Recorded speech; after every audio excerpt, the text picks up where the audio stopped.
Hello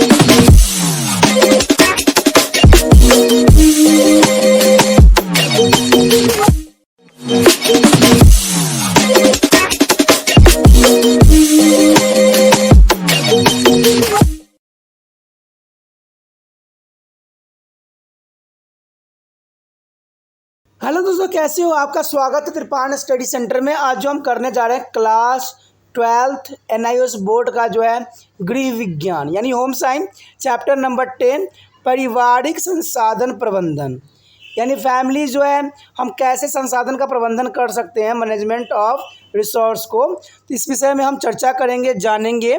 ठीक है दोस्तों, कहा जाता है कि अगर पारिवारिक संसाधन का प्रबंधन अगर हम नहीं करते हैं तो घर को चलाना बहुत ही मुश्किल पड़ जाता है। जो व्यक्ति अपने घर में पारिवारिक संसाधन का पूरा जो है प्रबंधन करते हैं उनका घर जो है सुचारू रूप से चलते हैं और उनके घर में किसी प्रकार का कोई समस्या उत्पन्न नहीं होती है। तो इसी विषय में हम इसमें चर्चा करेंगे, जानेंगे कि पारिवारिक संसाधन में और क्या क्या चीज़ है जो एक घर को जो है घर बनाने के लिए महत्वपूर्ण योगदान देता है। लेकिन चैप्टर स्टार्ट करने से पहले एक बात जो मैं हमेशा कहता हूं, जिसको आपको मानना भी चाहिए, सोचना भी चाहिए और विचार भी करना चाहिए, ये है कि जब भी वीडियो देखिए पूरा देखिए, क्योंकि अधूरा जानकारी सदैव खतरनाक होता है। साथ में एक इम्पोर्टेंट बात ये भी रहती है कि अगर आप पहली बार वीडियो देख रहे हो तो लाइक शेयर सब्सक्राइब जरूर कीजिए। देखिए दोस्तों, लाइक कीजिएगा तो इससे ये होता है कि बनाने वाले का जो मनोबल होता है वो बढ़ता है और आपके लिए अच्छा से अच्छा करने की सदैव कोशिश करता है। तो लाइक जरूर कीजिए और लाइक करके मुझे प्रोत्साहित कीजिए, जिससे मैं आपके लिए अच्छा से अच्छा और भी बेस्ट बना सकूं। और शेयर करना तो कहते हैं जग कल्याण के समान है। अगर आप दूसरे जरूरतमंद बच्चे हैं उनको अगर शेयर करते हैं और उन तक ये वीडियो पहुंचाते हो तो इससे ये होता है कि अगर उनकी आवश्यकता थी और वो उसी वीडियो की प्रतीक्षा में थी और आपके थ्रू वो मिल गया है तो वो आपके शुक्रिया अदा करेंगे और आपको धन्यवाद देंगे और आपको जो है अच्छा भी कहेंगे।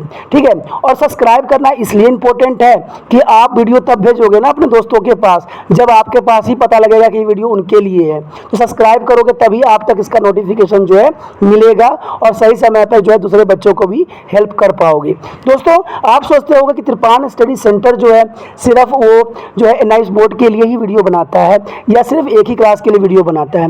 ऐसा नहीं है दोस्तों, ये जो है कई मायनों में हर जगह जो है हेल्पफुल है, क्योंकि ये जो है 8th class 9th 10th 11th 12th CBSE के सभी चैप्टरों को जो है कवर करता है। प्लस जो है NIOS बोर्ड 10th हो या +2 हो सभी सब्जेक्टों को कवर करता है। प्लस जो है ये पंजाब यूनिवर्सिटी के फर्स्ट सेमेस्टर से लेके 6th सेमेस्टर तक 8 सब्जेक्टों को जो है कवर करता है। और जो है BA जो है BA के बाद जो है MA है। MA में जिन बच्चों की जो प्रॉब्लम होती है उनको भी सोल्यूशन करने के लिए त्रिपाण स्टडी सेंटर सदैव अग्रसर है।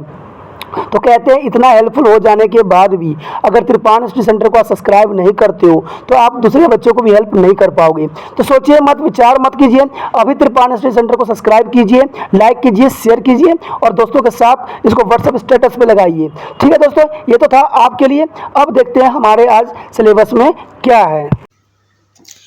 पारिवारिक संसाधन प्रबंधन। देखिए दोस्तों, इसमें हम सब शांतिपूर्ण संतुष्टि जीवन बिताना चाहते हैं। देखिए, हर एक व्यक्ति का एक ही उद्देश्य होता है कि वो जो है अपना जीवन जो है शांतिपूर्ण एवं जो बिताए और संतुष्टिपूर्वक बिताए। हम सब जो है आरामदायक जीवन के लिए अच्छा खाना, कपड़ा, शिक्षा और घर चाहते हैं। क्या आप जानते हैं कि सभी को यह चीज़ें मिलती है? आप कैसे जानेंगे कि सभी परिवार जो है आरामदायक एवं प्रसन्न जीवन बिताते हैं? आपने आसपास रहने वाले लोगों का जो है प्रक्षेपण करिए।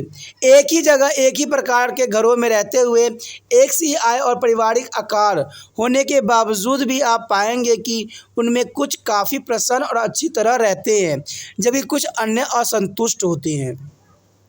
क्या आप इन विभिन्नता का कारण जानते हैं? सभी परिवार प्रसन्न न असंतुष्ट हों, ऐसा सुनिश्चित करने के लिए क्या किया जाना चाहिए?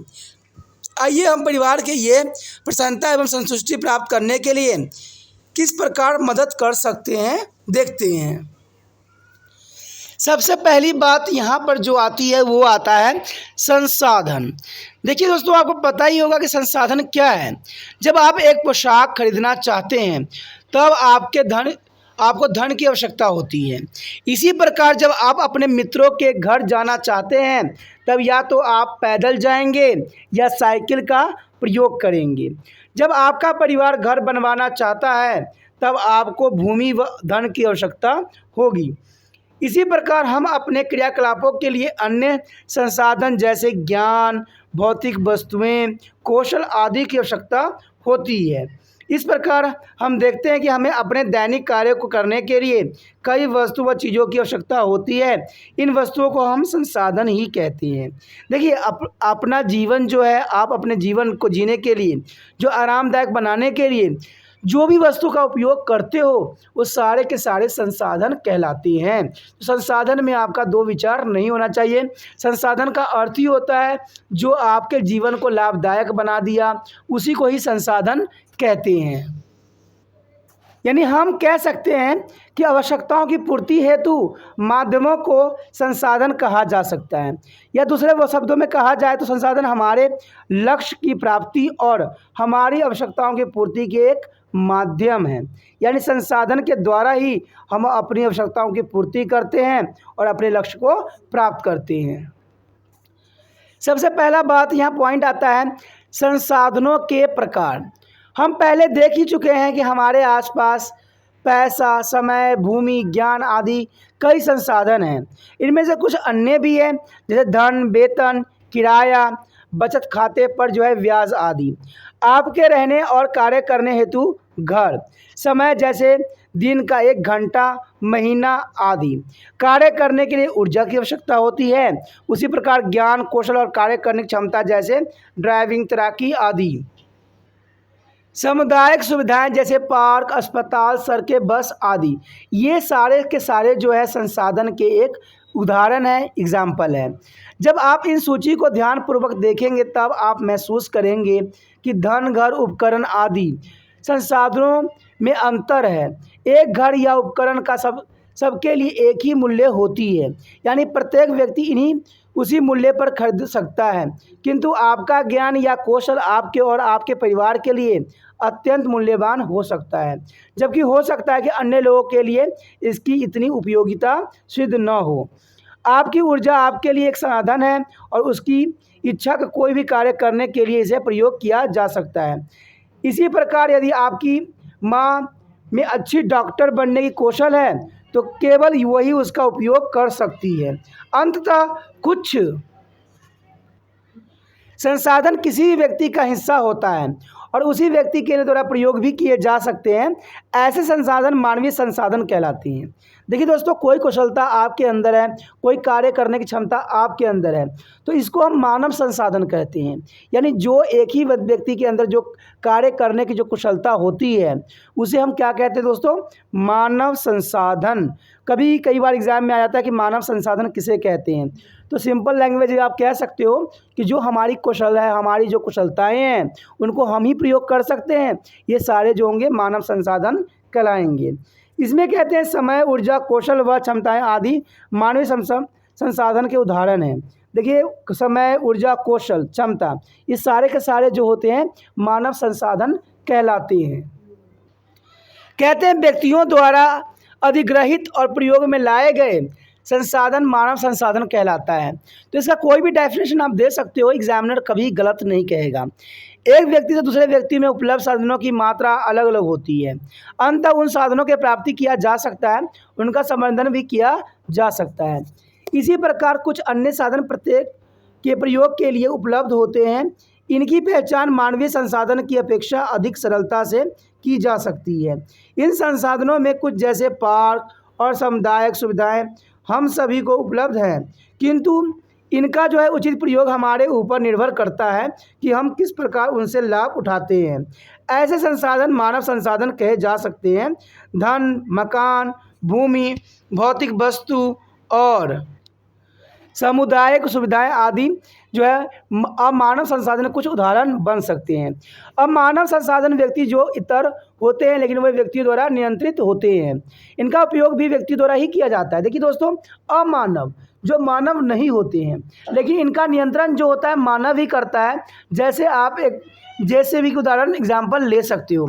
जेसीबी जो होता है एक जो होता है अमानवीय संसाधन है, लेकिन फिर भी जो है ये मानव द्वारा नियंत्रित होती है। कहते हैं साधन, देखिए साधन दो प्रकार के होते हैं, एक मानव संसाधन, एक अमानव संसाधन। मानव संसाधन के अंतर्गत जो आती है आपके समक्ष समय, ऊर्जा, कौशल, योग्यता, ये सारे के सारे जो है मानव संसाधन है। ध्यान से सुनना दोस्तों, समय, ऊर्जा, कौशल, योग्यता, ये सारे जो है मानव संसाधन है। अमानव संसाधन क्या होते हैं? धन, मकान, भौतिक वस्तुएं, सामुदायिक सुविधाएं, ये सारे के सारे जो है अमानवीय संसाधन है। यानी ये मानव संसाधन न होके भी मानव के लिए जो है बहुत ही उपयोगी सिद्ध होते हैं। उसके पश्चात हमारे समक्ष है संसाधनों की विशेषताएं। कहते हैं मानव और अमानव दोनों संसाधनों के कुछ सामान्य लक्षण या विशेषताएं हैं, इनकी सूचना नीचे दी गई है। सबसे पहली बात तो यही आता है कि संसाधन उपयोगी होते हैं। संसाधन का प्रयोग हमारी ज़रूरतों और इच्छाओं की पूर्ति के लिए किया जा सकता है, इसलिए इन्हें संसाधन कहा जाता है। उदाहरण के लिए मकान जो होती है दोस्तों आश्रय देता है, बस हमें स्कूल और ऑफिस पहुंचाती है, आपकी माँ की जो है कपड़े सिलने की क्षमता आपके परिवार के कपड़े समय पर सिलने में वो पैसे की बचत करने में सहायता करती है। तो ये सारे के सारे जो है एक विशेषता में आ जाती है। संसाधन सीमित होते हैं, ये तो आपको पता ही होगा कि प्रत्येक साधन जो है सीमित होती है। आपके पास दिन में केवल 24 ही घंटे होते हैं। उसी प्रकार वेतन भी निश्चित होती है, आपकी ऊर्जा भी सीमित होती है। इसी प्रकार पानी, बिजली, ईंधन आदि भी जो है सीमित होती है। संसाधनों से अधिकतम लाभ उठाने के लिए हमें उनके संरक्षण के प्रयास करने चाहिए। अगर आप संरक्षण नहीं करोगे तो हो सकता है उसका इस्तेमाल जो है दोबारा नहीं कर पाओगे। ठीक है, इसका एग्जांपल आप ले सकते हो कि घर में अगर लाइट कट रही है, आपके पास इन्वर्टर है, तो आप कंटिन्यू अगर सारे फ़ैन पंखे चला के बैठे पड़े हो और इसका व्यर्थ यूज़ कर रहे हो, तो हो सकता है कि वो संसाधन कुछ समय में नष्ट हो जाए और लाइट भी ना आए, तो उस संसाधन का जो है आप सही उपयोग नहीं कर पाओगे। कुछ समय के पश्चात आपको गर्मी में ही बैठना पड़ सकता है। तो ये चीज़ें जो है आपके समझ के लिए ज़रूरी है। उसके पश्चात हमारे समक्ष है संसाधनों का आपस में संबंध होता है। ये बात बहुत ही इम्पोर्टेंट और मान्य भी रखता है। जब आप कार्य करते हैं तब समय, ऊर्जा और कौशल जैसे संसाधनों की जो है समुचित आपूर्ति के बिना आप किसी भी उपकरण को चलाने के लिए आवश्यक ऊर्जा का प्रयोग नहीं कर पाएंगे। इस प्रकार आप महसूस करेंगे कि सभी संसाधन एक ही समय प्रयोग किए जाते हैं, क्योंकि उनका आपस में एक संबंध होता है और ये संबंध जो है अत्यंत आवश्यक होता है। इन्हीं संबंध से जो है ये आगे बढ़ते हैं। संसाधनों का वैकल्पिक प्रयोग होता है। आपको पता है कि ऑप्शनली हम इसका उपयोग भी कर सकते हैं। अधिकांश संसाधनों के वैकल्पिक प्रयोग होते हैं। उदाहरण के लिए यदि आप एक ही समय को कई क्रियाकलाप के लिए प्रयोग कर सकते हैं, जैसे खाना पकाने के लिए, पढ़ने के लिए या टेलीविज़न देखने के लिए। इसी प्रकार आप अपनी आय को, पारिवारिक बचत को, घर खरीदने के लिए, उपकरण या फिर उच्च शिक्षा प्राप्त करने के लिए प्रयोग कर सकती हैं। इस प्रकार साधनों का जो है वैकल्पिक प्रयोग होता है। उसके पश्चात है संसाधनों की प्रतिस्थापित किया जा सकता है। देखिए ये बहुत इंपॉर्टेंट बात रहती है कि एक ही लक्ष्य की प्राप्ति के लिए हम एक या अन्य संसाधनों का उपयोग भी कर सकते हैं। आपने ऑफिस या स्कूल तक जाने के लिए आप अपने समय या ऊर्जा का प्रयोग कर सकते हैं, या तो पैदल चलकर या धन का उपयोग करके बस से यात्रा भी कर सकते हैं। इसके अन्य उदाहरण है खाना घर पर पकाने की अपेक्षा आप रेडीमेड खाना या सुविधाजनक भोजन का उपयोग कर सकते हैं। अंत एक साधन को एवज में आप दूसरे संसाधन का उपयोग भी कर सकते हैं। जैसे आपका पैसा भी एक साधन था, आप दूसरे साधन जो है खरीदने के लिए पहले साधन का उपयोग कर सकते हो। तो ये जो कहलाता है साधन का प्रतिस्थापित किया जा सकता है, यानी एक साधन का जो है दूसरे साधन खरीदने के लिए उपयोग किया जा सकता है। इस प्रकार हम देखते हैं कि सभी संसाधनों के सामान्य लक्षण होते हैं, इसलिए हमें संसाधनों की उपलब्धता बढ़ाने के लिए हमें उनका संवर्धन या विकास करना अत्यंत आवश्यक है। क्योंकि संसाधन सीमित होते हैं, अंततः उनका संरक्षण करना भी अत्यंत आवश्यक माना जाता है। उदाहरण के लिए जो ऊपर लिखित दो बातों का प्राप्त करने के लिए अपना ज्ञान और कौशल का उपयोग करके अपने कपड़े स्वयं सिले, ताकि आप पैसा भी बचा सकें और अपनी सुविधात्मक इच्छा को भी संतुष्ट कर सकें। दोस्तों, ये चीज़ें जो होती है, संसाधन का प्रबंधन करना अत्यंत आवश्यक माना जाता है। कहते हैं संतृष्ट में वृद्धि के तरीके देखिए कौन कौन से हो सकते हैं। संसाधनों के उपयोग करते समय हमें सुनिश्चित करना चाहिए कि उनका इस प्रकार उपयोग हो कि हमें उनके उपयोग से अधिकतम लाभ मिल सके। इस प्रकार हमें अधिकतम संतुष्टि प्राप्त होगी। संसाधनों की उपयोगिता से अधिकतम तुष्टि प्राप्त करने के विभिन्न तरीकों की सूची दी जा गई है। कहते हैं सभी उपलब्ध साधनों की पहचान कर लें, संसाधनों का उपयोग उचित मात्रा में करें, अधिक महंगे संसाधन के एवज में जो है सस्ते साधन का उपयोग करें, संसाधनों के उपयोग को बढ़ाने की आदत विकसित करें। तो ये चीज़ें जो होती है बहुत इंपॉर्टेंट होती है। अगर इन बातों का अगर आप ध्यान देते हो तो आपको जो है कभी असंतुष्ट होने की आवश्यकता नहीं होगी। उसके पश्चात साधनों की उपलब्धता बढ़ाने की आदत का विकास करना अत्यंत आवश्यक है। संसाधनों को मिल बांट कर उपयोग करें ताकि आप दूसरे को उनके उपयोग से वंचित न करें। साधनों की जो है बर्बादी न करें, ये अत्यंत आवश्यक माना जाता है। इसके लिए आपको कुछ 3 नियम अपनाने पड़ेंगे। उपयोग करें, पुण्य उपयोग करें, पुण्य चक्रण करें, ताकि आपको साधनों के उपयोग से अधिकतम संतुष्टि प्राप्त हो। जैसा कि इस चित्र में भी आप देख सकते हो, रिड्यूस, रीयूज, रिसाइकल, ये अत्यंत आवश्यक मेथड है संसाधनों को जो उपयोग करने का, और इससे जो है आपका धन भी बचत होगा, समय भी बचत होगी और आपके संसाधन जो है नष्ट भी नहीं होंगे। उसके पश्चात हमारे समक्ष है प्रबंधन की प्रक्रिया। देखिए दोस्तों, इसमें आप दूर रह रहे अपने दादा दादी से मिलना चाहते हैं, आप अपने जाने के लिए क्या प्रबंधन करेंगे। आपको निम्न की आवश्यकता होगी। यात्रा के लिए आवश्यक कार्य की सूची बनाना चाहिए आपको। नियत तारीख के लिए जो है टिकट खरीदना होगा। यात्रा को आरामदायक बनाने के लिए आवश्यक चीज़ों को भी एकत्र करना आपकी जिम्मेदारी बन जाती है। साथ में आपको जो वस्तु आपके पास नहीं है उनकी खरीदारी भी करनी पड़ सकती है। जांच करें कि योग्यता अनुसार आपके पास प्रत्येक वस्तु है या नहीं, और अपना सामान पैक करें, जैसे कपड़े, भोजन, जूते, पानी की बोतल, तौलिया, साबुन इत्यादि। ये सारी चीज़ें जो होती है दोस्तों, यात्रा करने के लिए अत्यंत आवश्यक माना जाता है। अपने दादा दादी को जो है सूचित करना पड़ेगा आपको। ट्रेन पकड़कर अपने दादा दादी के घर जाना। तो ये सारी प्रक्रिया जो होती है संसाधन के जो है एकत्र करने के ऊपर ही निर्धारित होती है। क्या आप बता सकते हैं कि आपने किस प्रकार यात्रा का प्रबंधन किया है और किस प्रकार एक आरामदायक यात्रा के लिए अपने सभी वस्तुओं को एकत्र भी किया है?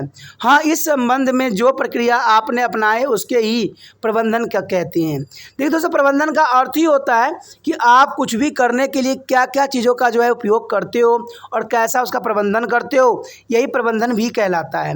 और इसके लिए जो वस्तु आपने प्रयोग किया है वो उसके संसाधन होते हैं। जैसे आपने बस का उपयोग किया या आपने ट्रेन का उपयोग किया, ये जो होते हैं संसाधन होते हैं जो कि आपको कुछ समय में पहुंचा देते हैं। लेकिन जो आपने टिकट खरीदने से लेकर आपने जो यात्रा करने की जितने भी क्रियाकलाप किया है, चाहे वो जूता खरीदने का हो, चाहे वो साबुन रखने का हो, ये सारे प्रबंधन के अंतर्गत आता है। तो इसमें आपको कन्फ्यूज़ होने की ज़रूरत नहीं है। आप प्रबंधन का मतलब समझ सकते हो कि सामानों को एकत्र करना होता है, और संसाधन का अर्थ होता है जिसका हम उपयोग करेंगे या जिस संसाधन के थ्रू हम कहीं जाएंगे या जो संसाधन हमारे लिए उपयोगी सिद्ध भी होगा। हाँ, आपने कई चीज़ों की व्यवस्था ताकि आप अपनी योग्यता अनुसार अपने दादा दादी से मिलने जा सके। तो ये चीज़ें जो होती हैं इंपॉर्टेंट होता है। यानी आपके पास जो कुछ है उन सब वस्तुओं से इच्छित वस्तुओं को प्राप्त करना ही प्रबंधन कहलाता है। यानी जो आपके पास वस्तु उपलब्ध है उन वस्तुओं से आप जैसे कुछ कार्य कर लेते हैं तो वही प्रबंधन कहलाता है। मान लीजिए अगर आपको सब्जी बनाना है, अच्छा से अच्छा बनाना है, लेकिन आप क्या करते हो, ये सारे संसाधन आपके पास उपलब्ध है लेकिन इसका प्रबंधन करते हैं, सब चीज़ इकट्ठा करते हैं और फिर जब बनाना स्टार्ट करते हैं तो यही चीज़ जो होता है आपका प्रबंधन कहलाता है। और जो बन के तैयार होता है इन साधनों से, तो ये संसाधन के रूप में भी जाना जा सकता है। उसके पश्चात हमारे समक्ष है प्रबंधन का महत्व। आइए आप कल्पना करें कि यदि आपने अपनी योजना अनुसार कार्य या प्रबंधन न किया होता तो क्या होता। हाँ, आपके नीचे दिए गए समस्याओं में से कुछ सामना भी करना पड़ता।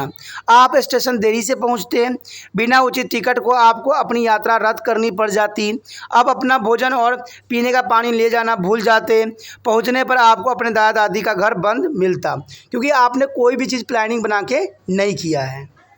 अब आप सहमत होंगे कि प्रबंधन एक महत्वपूर्ण साधन है जिससे यात्रा जैसे एक साधारण से कार्य को भी सफलता से किया जा सकता है। इसी प्रकार हमारे जीवन में कई परिस्थितियों में हमें प्रबंधन की आवश्यकता पड़ती है। अंततः हम कह सकते हैं कि प्रबंधन की हमारी दैनिक जीवन में एक महत्वपूर्ण भूमिका भी रहती है। प्रबंधन आपकी सहायता भी करते हैं। इसमें यह होता है कि लक्ष्य की प्राप्ति में आपको सहायता करता है। आप जो चाहते हैं उसे प्राप्त करने में सक्षम होते हैं, संसाधन को जो है समुचित उपयोग में लाते हैं, जीवन को सुव्यवस्थित बनाने में भी आप महत्वपूर्ण योगदान करते हैं और संसाधन को जो है बर्बादी होने से भी रोकते हैं। उसके पश्चात है कार्यस्थल पर दक्षता बढ़ने में भी आपका सहायता मिलता है और जीवन को बेहतर मानदंड प्राप्त करने में भी सहयोग प्राप्त होता है। उसके पश्चात है प्रबंधन प्रक्रिया के चरण। आपने अभी सीखा है कि प्रबंधन हमारे जीवन का एक महत्वपूर्ण पहलू है। हमें कई लक्ष्य को प्राप्ति करनी होती है और अपनी इच्छाओं की पूर्ति भी करनी होती है। चाहे आपका लक्ष्य अधिक और कम महत्वपूर्ण हो, उसकी प्राप्ति के लिए आपको संसाधनों की आवश्यकता भी पड़ती है। आपको यह भी मालूम है कि संसाधन सीमित होती है और सीमित साधनों से अपने लक्ष्य की प्राप्ति के लिए हमें एक जो है सुव्यवस्थित तरीका अपनाना भी पड़ता है। प्रबंधन करने के जो दोस्तों कुछ चरण होती है, इन चरणों से हमें गुजरना पड़ता है। सबसे पहले योजना बनाना पड़ता है, उन चीज़ों की व्यवस्था करना पड़ता है और नियंत्रण करना पड़ता है, फिर मूल्यांकन करना भी पड़ता है। तब जाके जो है आप प्रबंधन का सही चरण जो है यूज़ कर सकते हैं। आप देखेंगे कि प्रत्येक व्यक्ति अपने लक्ष्य की प्राप्ति हेतु एक विशेष पद्धति अपनाता है जो अत्यंत आवश्यक भी माना जाता है। सबसे पहले आपको सोचना है कि क्या करना चाहिए, यानी कि आप एक योजना बनाते हैं। उसके बाद आप देखते हैं कि आपकी आवश्यकता की प्रत्येक वस्तु आपके पास उपलब्ध है। आप यह भी देखते हैं कि कौन सा कार्य किसे और कैसे कराना है। दूसरे शब्दों में आप व्यवस्थित करते हैं। इसके बाद आप वास्तविक कार्य करते हैं, अर्थात अपनी योजना को जो है क्रियान्वित करते हैं या आप अपने क्रियाकलाप पर नियंत्रण रखते हैं ताकि आपका कार्य जो है योजना अनुसार हो। एक बार जब कार्य हो जाए तब आप देखते हैं कि क्या सारा कार्य योजना अनुसार हुआ है। दूसरे शब्दों में आप अपने किए गए कार्य का मूल्यांकन कर रहे हैं। प्रबंधन के प्रत्येक चरण की विस्तृत व्याख्या निम्न है। इन्हें प्रबंधन के चरण भी कहा जाता है। सबसे पहला चरण यही आता है, योजना बनाना। प्रबंधन के पहले चरण में पहले से ही यह सोचना है कि क्या किया जाना चाहिए, अर्थात योजना बनाना। योजना बनाने का सरलतम तरीका यही है कि जिन कार्यों को किया जाना है उनकी एक सूची बनाइए ताकि आप कुछ कार्यों को पहले से किया जाना हो सके और दूसरे कार्यों को बाद में। अंत इन्हें क्रमबद्ध कर लें। यदि आप अपने दादा दादी के घर जाने की यात्रा का उदाहरण ले तो आपने सभी कार्यों की योजना बना ली है और उसके बाद आपने सभी वस्तुओं को एकत्र किया है जो नहीं थी उनकी खरीदारी की। उदाहरण के लिए पहले आपने बैंक से पैसा निकाला और फिर स्टेशन जाकर यात्रा के लिए टिकट लिया। पहले आपने टिकट लिया, बाद में बिस्तर, साबुन, कपड़े, तौलिया आदि लेकर उनको अपने एक सूटकेस में पैक कर लिया। ऐसा करते वक्त आपने प्रत्येक क्रियाकलाप को कार्य के अनुसार जो है क्रमबद्ध किया है। क्रमबद्ध सूची का जो अनुसरण करने के अलावा आपको अपनी योजना को लचीला भी बनाना है ताकि आप आखिरी वक्त पर जरूरत पड़ने पर उसमें कुछ भी परिवर्तन कर सकते हैं। उदाहरण के लिए यदि आपको पता चले कि टिकट 16 जुलाई के लिए उपलब्ध नहीं है तो आप दूसरी ट्रेन का भी अगले दिन का टिकट ले सकते हैं। इस प्रकार योजना में हम जो है शामिल है क्रियाकलापों की सूची बनाना, क्रियाकलापों को क्रमबद्ध करना, किसी प्रकार के जो रद्द बदल के लिए योजना में लचीलापन रखना। क्या अब आप बता सकते हैं कि योजना बनाना क्यों महत्वपूर्ण है? हाँ, इसलिए कि महत्वपूर्ण है ताकि आप किसी कार्य को करने से पहले किसी आवश्यक पहलू को भूलें नहीं। आपके पास अपने हाथ में ऐसा कुछ है कि आप अपने कार्यों को जो व्यवस्थित कर लें। संक्षेप में योजना बनाने के दौरान निम्न के विषय में सोच लें। क्या किया जाना है, कार्य को कौन करेगा, कार्य कब किया जाएगा, कौन से साधन का प्रयोग किया जाएंगे, ये सारे इसके सारे जो है इम्पोर्टेंट बातें मान्य रखती है। उसके पश्चात है चरण दूसरा, व्यवस्था। योजना बनाने के बाद आपको अपने जो है अन्य साधनों को एकत्र करना होगा ताकि योजना को उचित रूप से जो है क्रियान्वित किया जा सके। व्यवस्था के प्रबंधन संसाधनों के एकजुट करना और उत्तरदायित्वों को जो है आवंटन करना अत्यंत आवश्यक माना जाता है। व्यवस्था का अर्थ साधनों को एकत्र करके योजना के क्रियान्वयन के लिए उत्तरदायित्व का आवंटन करना अत्यंत आवश्यक है। आइए अब पीछे की ओर चले और पहले दिए गए उदाहरण को देखें। आपने देखा ही होगा कि दादा दादी के घर जाने के लिए यात्रा की योजना बना रहे थे। जब आपने स्टेशन जाकर टिकट खरीदने की ये सोची, अर्थात आपने स्वयं को जो है उत्तरदायित्व सौंपा, परंतु योजना में हमेशा आप ही शामिल नहीं हो सकते हैं। उदाहरण के लिए जब आप यात्रा का टिकट खरीदने का निश्चय किया है तब आप स्वयं भी टिकट खरीद सकते हैं या आप अपने भाई या माँ की मदद भी ले सकते हैं। इस प्रकार कौन क्या करेगा के विषय में निश्चित कर लेने के बाद आप प्रत्येक वस्तु जो यात्रा के लिए आवश्यक है एकत्र करने में जुट जाएंगे। उत्तरदायी सौंपने और संसाधन जुटाने का उत्तरदायित्व प्रबंधन के दूसरे चरण के अंतर्गत आता है। दूसरे लोगों की जो है कार्यभार सौंपते समय हमें सुनिश्चित कर लेना चाहिए कि जिन्हें कार्यभार सौंपा गया है उनके पास उस कार्य को करने की आवश्यकता, योग्यता या क्षमता या उस कार्य करने की इच्छा भी होनी जरूरी है। उदाहरण के लिए यदि आप स्वयं जाकर टिकट न ले पाए तब आप अपने भाई को टिकट खरीदने के लिए कह सकते हैं क्योंकि उसका ऑफिस रेलवे स्टेशन के पास ही है। इस प्रकार यह टिकट खरीदने की स्थिति में होगा। क्या आप बता सकते हैं कि आपने अपना कार्य व्यवस्थित नहीं किया है तो क्या होगा? क्या आप सोच सकते हैं कि क्या होगा यदि आपने कार्यभार उन लोगों को सौंपा है जो ना तो उस कार्य को करना चाहते हैं और ना उसमें उस कार्य को करने की क्षमता है? तब क्या होगा जब आप किसी अत्यंत व्यक्ति जो है व्यस्त व्यक्ति से किसी कार्य को करने के लिए कहेंगे? हाँ, आपने ठीक ही कह दिया कि कार्य ठीक प्रकार से नहीं होगा या जो किया हुआ जाएगा। अंततः आपकी योजना भी असफल हो जाएगी और आपका जो है कई तरह से नुकसान भी होने के जो है चांसेस बढ़ जाते हैं। प्रत्येक कार्य योजनानुसार पूर्ण हो, कार्य का जो है समुचित विभाजन हो, कार्य समय पर संपन्न हो, समय, ऊर्जा और दूसरे संसाधनों की बचत हो, आपकी यात्रा सफल हो। तो ये सारे बातें जो होती है बहुत इंपॉर्टेंट रखती हैं।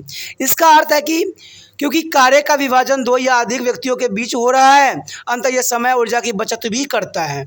क्योंकि एक से अधिक व्यक्ति कार्य कर रहे हैं, अंततः सभी कार्य अच्छी तरह से पूरे होंगे और किसी पर भी कार्य का जो है अतिरिक्त भार नहीं पड़ेगा। कार्य का समुचित विभाजन भी होगा। ऐसा करने से संसाधनों की जो है बर्बादी नहीं होगी और उसका जो है संरक्षण भी होगा। उसके पश्चात जो हमारे समक्ष आता है चरण 3, नियंत्रण। जब योजना बनाकर तैयार हो जाती है, जो योजना बनने का तैयार हो जाती है तो संसाधनों की व्यवस्था हो जाए तब वास्तविक कार्य आरंभ होती है।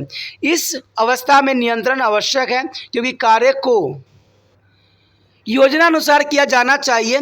पिछले उदाहरण को देखिए, हमने उसमें देखा था कि यदि आपको टिकट न मिला तो आप वैकल्पिक व्यवस्था के विषय में भी सोच सकते हैं।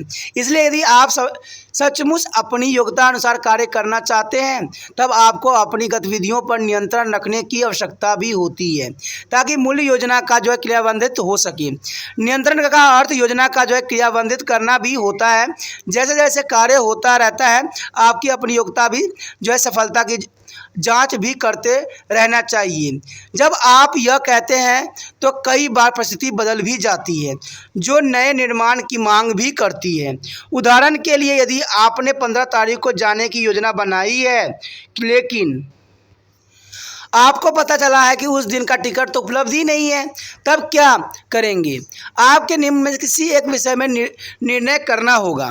ट्रेन बदलनी होगी, जाने के समय में फेरबदल करना होगा, यात्रा जो है स्थगित भी करना पड़ सकता है। तो ये वैकल्पिक ऑप्शन होना अत्यंत आवश्यक माना जाता है क्योंकि आप यात्रा स्थगित नहीं करना चाहेंगे। अंततः आप या तो कोई दूसरे ट्रेन से लेने का निर्णय करेंगे या उसी ट्रेन से किसी अन्य तारीख को जाने का निर्णय लेंगे। इस तरह व्यवस्था नियंत्रण कहलाती है। ये जो होती है दोस्तों व्यवस्था को नियंत्रण करने की विधि है। जैसे जैसे योजना क्रियान्वित होती जाती है आप उसमें जो है समायोजन भी करते हैं। आप अपनी गतिविधियों को जो है परिवर्तित या नियंत्रित करते हैं ताकि आपकी योजना असफल न हो। इसके लिए लचीलापन भी कहते हैं, यानी इसमें लचीलापन लाना भी अत्यंत आवश्यक है। कहते हैं नियंत्रण का अर्थ योजनानुसार और व्यवस्था अनुसार गतिविधियों का संचालन होता है। उसके पश्चात है मूल्यांकन। देखिए दोस्तों मूल्यांकन करना भी अत्यंत आवश्यक है कि जो आपने कार्य किया वो सही है या गलत। तो इस विधि को जो है हम कहते हैं मूल्यांकन। कहते हैं मूल्यांकन का अर्थ होता है कि अपनी योजना की सफलता की जांच करना और आवश्यकता पड़ने पर सुधारात्मक कदम भी उठाना। उदाहरण के लिए जब आप अपने परिवार के लिए भोजन बनाते हैं तो आप उसे चख कर देखना चाहते हैं कि भोजन ठीक बना है या नहीं। आप यह भी देखते हैं कि प्रत्येक चीज़ समुचित मात्रा में बनी है या नहीं। तो ये जो होता है जांच परख होती है जो करना अत्यंत ही आवश्यक माना जाता है। यह सब आपके समय से पहले ही अपनी गलतियों की जांच करने में सहायता करती है और आपके कार्य और उत्पाद को बेहतर बनाती है। देखिए दोस्तों ये बात मूल्यांकन की अत्यंत आवश्यक है। तभी तो मैं कहता हूँ अगर कोई टॉपिक आपको समझ में नहीं आता है तो त्रिपाण स्टडी सेंटर इसके लिए हमेशा अग्रसर है और ये जितना भी आप मुझे गलतियाँ बताओगे उसको मैं बेटर से बेटर करने की कोशिश करूँगा। किसी बच्चे ने मुझे ये भी बोला था कि आप थोड़ा सा धीरे मत बोलिए, तो इसके लिए भी मैं कार्यशील हूँ। कहते हैं जब तक आप मुझे मेरी गलती नहीं बताइएगा मैं अच्छे से अच्छा नहीं बन पाऊंगा। कहते हैं तभी तो मैं हमेशा कहता हूं कि ये दूसरे बच्चों से भी शेयर करो जो पढ़ते हैं एनआईओएस बोर्ड में, क्योंकि ये जो बनाई गई है त्रिपाण स्टडी सेंटर सिर्फ उन बच्चों के लिए बनाई गई है जिनके पास जो है ट्यूशन की सुविधाएं नहीं उपलब्ध होती है या बहुत महंगे ट्यूशन होते हैं और उनके माता पिता नहीं पढ़ा पाते हैं। इसीलिए जो है त्रिपाण स्टडी सेंटर इनके लिए अग्रसर है, इनको हर तरह से जो है हेल्प कराता है। ठीक है दोस्तों, तो आप भी त्रिपाण स्टडी सेंटर को हेल्प कीजिए, इस वीडियो को जितना हो सके शेयर कीजिए। ठीक है, ये अत्यंत आवश्यक है।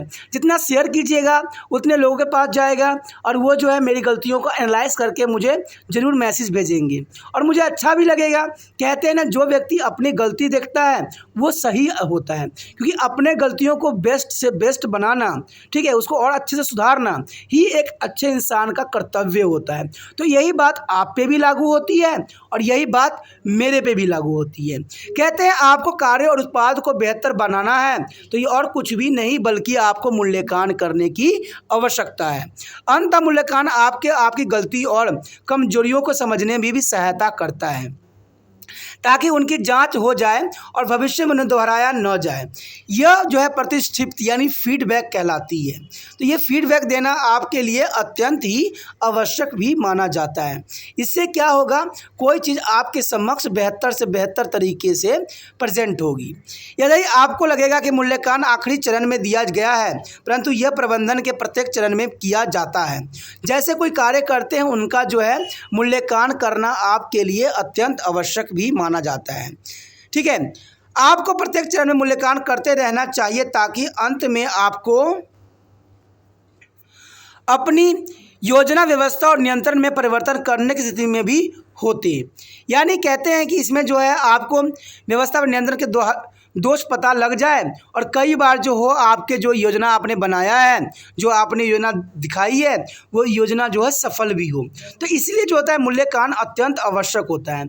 यदि आप ऐसा कर सके तब अंतिम परिणाम में आप सुधार सकते हैं और पूरी प्रक्रिया को सुचारू रूप से भी पूरा कर सकते हैं। यदि नहीं तो भविष्य में आप और अच्छे कार्य करना भी सीख सकते हैं।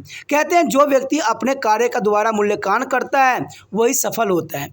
इसका सबसे एग्जाम्पल यही होता है कि मान लीजिए आपने ये चैप्टर पढ़ा समझा, आप इसके जो है मेन पॉइंटों को लिख के देखिए। क्या आपको लगता है कि जो पॉइंट आपने लिखा है वो सही है?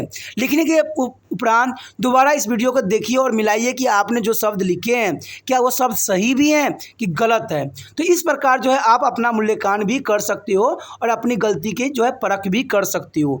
मैं सदैव दोस्तों एक ही बात कहता हूँ, जो व्यक्ति जो है गलती को नहीं जानते हैं, नहीं परखते हैं, वो कभी भी सही नहीं होते हैं। कहते हैं अपने आप को महान कह लेने से महान कोई व्यक्ति नहीं बन जाता है। ये वीडियो दोस्तों यहीं तक थी। बाकी का जो पार्ट है हम पार्ट बी में करेंगे, उसमें और कुछ जानेंगे कि फीडबैक का अर्थ क्या होता है, हमें किस प्रकार जो है संसाधन प्रबंधन की व्यवस्थाओं को जांचना एवं परखना चाहिए और कौन कौन से तरीके जिसको जानना अत्यंत आवश्यक है। तो दोस्तों आप त्रिपाण स्टडी सेंटर को इसी तरह देखते रहिए और अगला पार्ट देखना आपके लिए अत्यंत आवश्यक है, क्योंकि कहते हैं ना कि अधूरा जानकारी सदैव खतरनाक होता है। तो ये अधूरा जानकारी मत रखिएगा, इसका बी पार्ट अवश्य देखिएगा। ओके दोस्तों, अपना ध्यान रखिए और सदैव त्रिपाण स्टडी सेंटर को देखते रहिए और दोस्तों के साथ शेयर करते रहिए। इसी के साथ जो है दोस्तों हमारा टॉपिक आज खत्म हो रहा है। ठीक है, अगर आपको अच्छा लगा तो लाइक शेयर सब्सक्राइब जरूर कीजिए। अगर पहली बार अगर आप वीडियो देख रहे हो, पहली बार मेरे चैनल पे आए हो, तो सब्सक्राइब करना आपका फर्ज बन जाता है। सब्सक्राइब करने से ये होगा कि जो भी मैं आप क्लास के रिगार्डिंग कोई भी वीडियो डालूंगा उसका नोटिफिकेशन जो है समय समय पर आपको प्राप्त होता रहेगा। अगर सब्सक्राइब नहीं कीजिएगा, अगर आप दोबारा से त्रिपाण स्टडी सेंटर पर आने की कोशिश कीजिएगा तो वहां पर आप त्रिपाण लिखिएगा तो जो है वो त्रिपस कर देगा। ठीक है, जो आप गूगल पर सर्च करोगे त्रिपस कर देगा, जिससे वजह से आप जो है मेरे वीडियो का जो है फायदा नहीं उठा पाओगे। तो सोचिए मत, विचार मत कीजिए, सब्सक्राइब कीजिए। आप सोचते होइएगा कि मेरे जो एग्जाम खत्म हो जाने के मेरा क्या जरूरत है त्रिपाण स्टडी सेंटर से। ठीक है, तो इसलिए सब्सक्राइब नहीं करने का सोचिएगा, लेकिन दोस्तों ऐसा नहीं है। त्रिपाण स्टडी सेंटर जो है बहुत हेल्पफुल है। क्योंकि ये जो है आपके 8th class 9th 10th 11th 12th जो आर्ट्स के सब्जेक्ट को कवर करता ही है, प्लस जो है ये NISU बोर्ड के जो है 10th +2 को भी कवर करता है। साथ में BA जो है फर्स्ट ईयर से लेकर 6 सेमेस्टर तक बच्चों के लिए ये अग्रसर रहेगा 8 सब्जेक्ट में। तो सोचिए नहीं, विचार नहीं कीजिए, काफी जो है त्रिपाण स्टडी सेंटर का फायदा ही फायदा है। ठीक है, अगर आप मुझे प्रोत्साहित करोगे तो आपके लिए मैं तरह तरह के वीडियो बनाऊंगा जो आपको फायदा पहुंचाएगा। एग्जाम के तौर पे मैं आपको जो है पेपर भी आपको सोल्यूशन करके दिखाऊंगा जो आपके लिए फायदेमंद रहेगा। अगर नहीं सब्सक्राइब कीजिएगा, मेरा मनोबल घटेगा, तो हो सकता है कि आपको फिर दोबारा मैं नया वीडियो बनाऊं और आपको फायदा ना पहुंचाऊं। तो अभी भी नहीं सोचिए, मेरा जितना आप फैलाइएगा, जितने दूसरे बच्चों के साथ शेयर कीजिएगा, उतना जो है मैं आपके लिए कार्य करने में अग्रसर रहूंगा। ठीक है दोस्तों, इसे सोचिए मत, विचार मत कीजिए, अभी सब्सक्राइब कीजिए और अपने व्हाट्सएप स्टेटस पे लगाइए और दूसरे बच्चों के साथ भी शेयर कीजिए। ठीक है दोस्तों, अपना ध्यान रखना। बाय।